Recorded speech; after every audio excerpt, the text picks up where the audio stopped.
Now that we found out what Luffy thinks about each Straw Hat, it's time to find out what Zoro thinks about each of his companions, including the reason for his hatred of Sanji. And if you're curious, follow me, leave a like. I'm Lucas and you're on the Anime Ranking channel.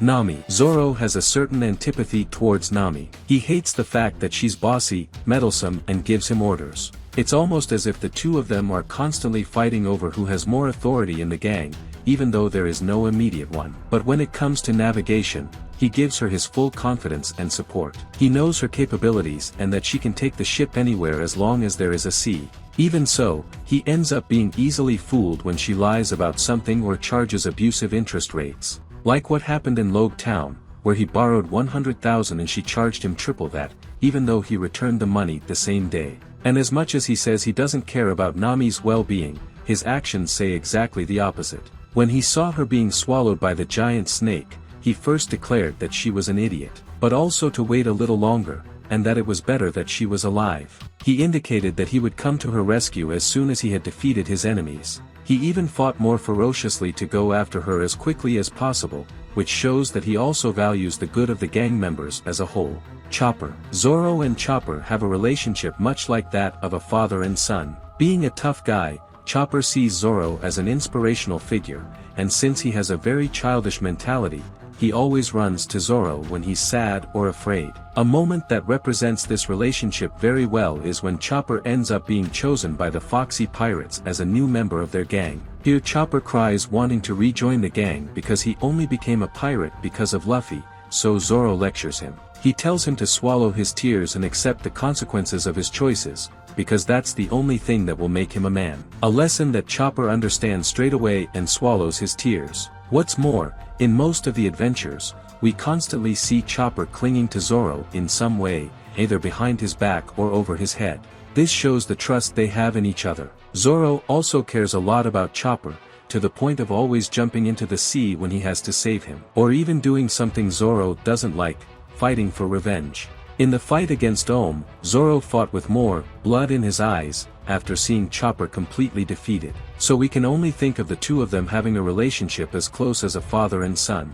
Usopp. Zoro kind of doesn't like Usopp's cowardly ways at times, but only because he's the kind of man who prefers to solve his problems with his bare hands, or swords, without dodging, because that would be shameful for a swordsman. But in general, he recognizes that Usopp is brave and courageous when the time comes. And this motivates Zoro himself to take action to help his companion resolve a situation. We remember two such moments right away. The first was when Usopp sacrifices himself and declares his desire to protect his village and Kaya, so Zoro carries him until he can defeat Django.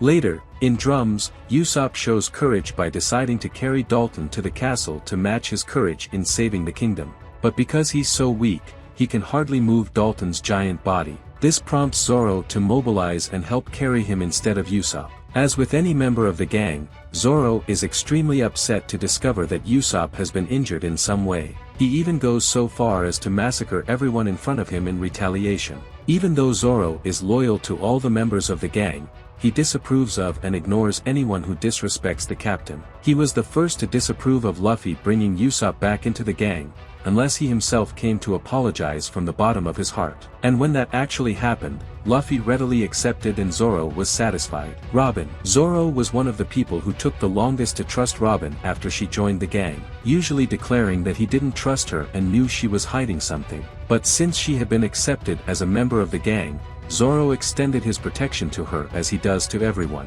Whether it was against an admiral in Akiji's attack, or fighting with all her might against Enel after he threw a bolt of lightning at her. But he became completely suspicious of her after her assassination attempt on the iceberg. He just wanted to be sure of his intentions so that he wouldn't hesitate when he drew his blade. But everything changes when the Mugiwaras find out about Robin's sacrifice for the gang. After that, Zoro completely changes his mindset and begins to trust Robin without hesitation, giving up everything he has to finally free her from the world government. Today, his relationship with Robin is one of extreme trust. He doesn't hesitate to protect her and pave the way for her to resolve her situation, and he will always be there when she is in danger. Franky. Having been an enemy, Zoro had a certain antipathy towards Franky because of what his family did to Usopp. But he soon began to cooperate with him when they all came together to rescue Robin from the Enies lobby. His respect for Franky began when he was willing to risk his life for Robin and even went to great lengths to build a dream ship for the Straw Hats. Zoro recognizes what a good carpenter Franky is, and how he puts his soul into his creations. Even more so after he made a mini Mary as a tribute to the gang's first ship. In several arcs, Zoro acts as Franky's partner, even though he said he would never call him bro. Franky recognizes Zoro's strength and also supports him whenever necessary. It was out of respect for Zoro that Franky waited until he had won his battle against the king to act if necessary. So he saved Zoro from falling off the Onigashima. And if you, Sanji, Zoro and Sanji have a love-hate relationship. But the funniest thing is that the pivot of the argument that sparked all this rivalry between the two was Nami, and the way Zoro declared that he would slice her up if she had killed Usopp, while Sanji declared that he would never allow that.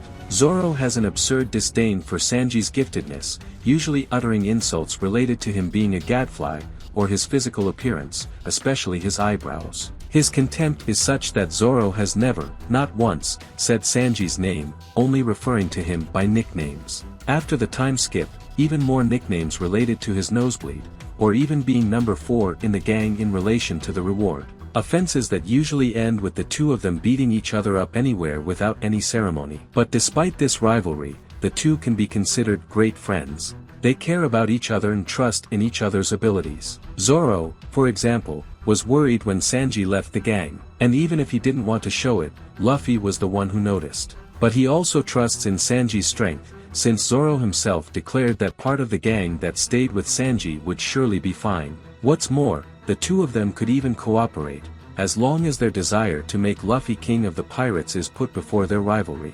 At that point, they'll give it their all in perfect synchronicity to win in the end, becoming an almost invincible duo. BROOK. Zoro was shocked and extremely angry when he saw BROOK and discovered that Luffy had invited a talking skeleton to join the gang. But Zoro soon recognized his strength and determination to achieve his goals. He even took it upon himself to take BROOK's shadow back, even though he was more interested in fighting the Ryuma than anything else. Their relationship became closer when Zoro saw BROOK paying homage to the Rumbar pirates, and BROOK respected Zoro's grief when he prayed for his dead sword. Until BROOK declared himself part of the gang and Zoro accepted with a smile on his face. Over time, their relationship became closer and Zoro was even impressed by BROOK's evolution of power during the time skip, where he could control his soul outside his body and even reanimate his bones. JINBE. From the start, Zoro has always respected JINBE, knowing that he was responsible for keeping Luffy alive when the gang wasn't around. He also recognizes JINBE's monstrous strength and had no objections when Luffy invited him to join the gang. On the contrary, he was extremely happy when JINBE came to Wano and declared that he was now under the care of the Straw Hats as the gang's helmsman.